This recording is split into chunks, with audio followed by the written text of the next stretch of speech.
اور ملت کے جوان سن، تو کہتا ہے 10 لاکھ ہوگا 50 لاکھ ہوگا تو بزنس شروع کروں گا، میں تجھے در رسول پہ لے جاؤں اور اصلاح معاشرہ کا دوسرا پیغام عرض کروں۔ ایک صحابی آئے، آ کے سوال کیا، عرض کی حضور فقیر ہوں، بھوکا ہوں، غریب ہوں، اور اسے بھی سوچنا چاہیے جس کے دروازے پہ سوال ہو رہا ہے کہ تو خوش نصیب ہے، تیرے دروازے پہ کو لینے آیا ہے۔ حضور میں بھکاری ہوں، میرے حبیب کریم صلی اللہ علیہ وسلم وہ محبوب کہ جن کے دروازے سے کبھی کوئی خالی گیا ہی نہیں، وہ محبوب جن کے در ایسا کوئی محبوب کہیں ہوگا نہ کہیں ہے، بیٹھا ہے چٹائی پہ مگر عرش نشی ہے، ملتا نہیں کونین کو کیا کیا تیرے در سے، ایک لفظ نہیں ہے جو تیرے لب پہ نہیں ہے۔ اور اعلیٰ حضرت فرماتے کون دیتا ہے، دینے کو منہ چاہیے، دینے والا ہے سچا، دینے والا ہے سچا، یا خدا سے مانگا کرو یا محمد مصطفیٰ سے مانگا کرو۔ آئے میرے حبیب کے پاس صحابی، حضور بھکاری ہوں، حضور کچھ لینے آیا ہوں، در رسول کا بھکاری ہوں۔ فرمایا یہ تو تیری بات بڑی خوب ہے، لیکن میں چاہتا ہوں تو یہاں سے مانگے، اس کے بعد کہیں اور سے نہ مانگے۔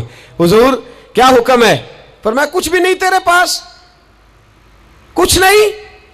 عرض کی حضور ایک پیالہ ہے، ایک کمبل ہے، آدھا اوڑھ لیتا ہوں آدھا بچھا لیتا ہوں، پیالے سے پانی پی لیتا ہوں۔ فرمایا لے آ، راس دیکھنا، راس انویسٹمنٹ دیکھنا کاروبار کی کتنی ہے۔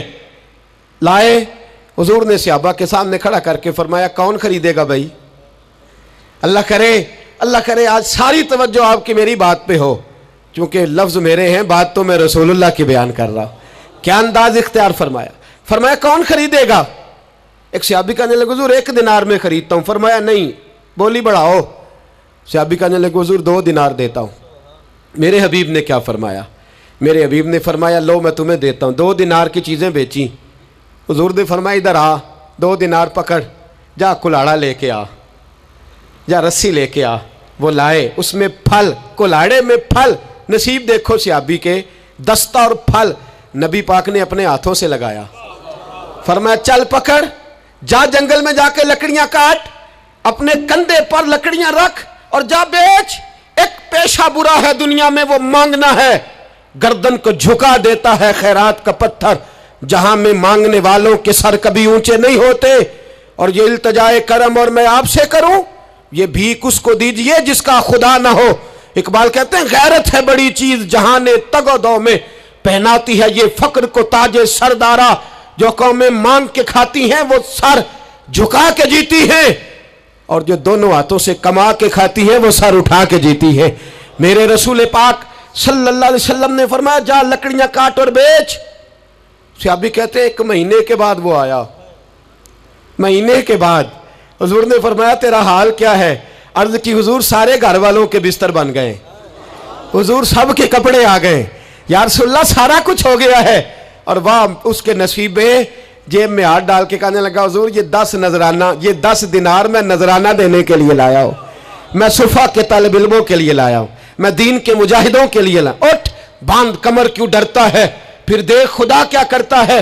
باہر جاؤں گا تو کچھ کروں گا، اپنی مٹی پہ چلنے کا سلیقہ سیکھو، کسی کے سنگ مرمر پہ چلو گے تو پھسل جاؤ گے، دیس اپنے دیا واللہ نالو، او پایا تم بے لالا کھائیے، ایمی غیر ملک دے باغا اندر میوے کھان نہ جائیے، آ اس مٹی کو سونا بنا، آ جا، چھوڑ دنیا داروں کے پیچھے بھاگنا، چھوڑ فراڈ کے پیچھے بھاگنا، چھوڑ دھوکے کے پیچھے بھاگنا، آ جا وَيَرْزُقْهُ مِنْ حَيْثُ لَا يَحْتَسِبُ۔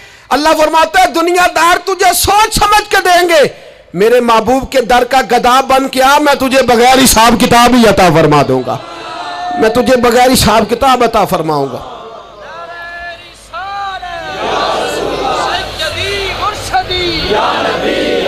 نبی کا جو غلام ہے ہمارا وہ ایمان ہے، نبی کا جو غلام ہے ہمارا وہ ایمان۔ سب سے پہلا پیغام جوان یاد رکھے، حج کے بعد اصلاح معاشرہ کانفرنس سے اٹھنا تو سوچنا میں دھوکے والی روزی نہیں کھاؤں گا، میں جھوٹ والی روزی نہیں کھاؤں گا۔ میں اپنے دوستوں سے کہتا ہوں سچ بولا کرو، ارے میں نے تو سنا ہے دکان پہ مال اچھا ہو، بولنے والا سچا ہو تو لوگ کہتے ہیں 10 روپے زیادہ دینا بھی ہمارے لیے بہتر ہے، وہاں جا کے سودا لینا ہے۔ تو سچائی کی بولی بول، تو سچی بات کر۔ پوری دنیا کا کافر کہتا ہے مسلمان جھوٹ بولتا ہے، دھوکہ دیتا ہے، چھوڑ